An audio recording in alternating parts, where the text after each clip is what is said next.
Hi, welcome back to Bommarito's Wellness Minute. Today's subject is knife skills.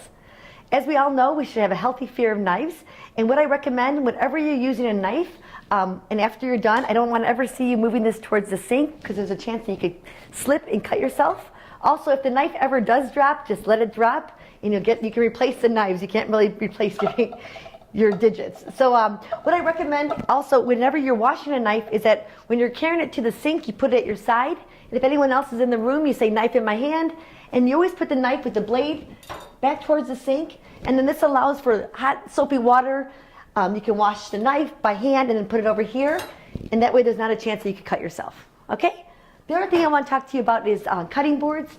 For anything with a strong aroma like onions or garlic, or poultry or fish or meat, I do recommend using a plastic cutting board, and that way it can be disinfected properly and it can be put through the dishwasher. Otherwise, I recommend for everything else, fruits and vegetables, a wooden cutting board, and I do recommend the one that has a non-slip so that when you put it down the surface, it doesn't slide. Okay, so to hold a knife properly, there's no right way or wrong way, but there's a better way to have control. And my recommendation is you take your thumb and your index finger and you pinch them together and you put it on the blade. Then you wrap your other 3 fingers around and you clench onto it pretty tightly. And this now becomes an extension of my arm, just like in baseball or golf or tennis, okay? My chef in New York City, Richard Rubin, taught me this little fun way of memorizing how to hold your hand when you're cutting so you don't cut yourself. And it's this. You take the longest finger on your opposite hand, and he's the leader of the gang. No one goes in front of him, no one goes next to him, everyone hangs out behind him.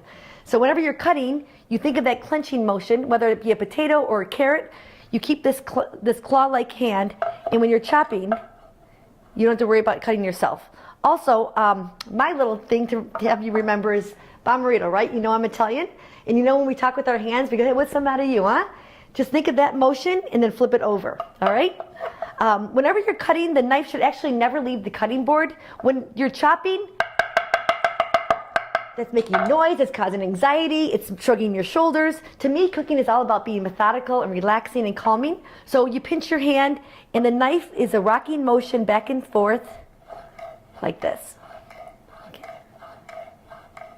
Okay. Well, our minute's up. Thanks for tuning in to Bommarito's Wellness Minute. We'll see you next time. Mwah.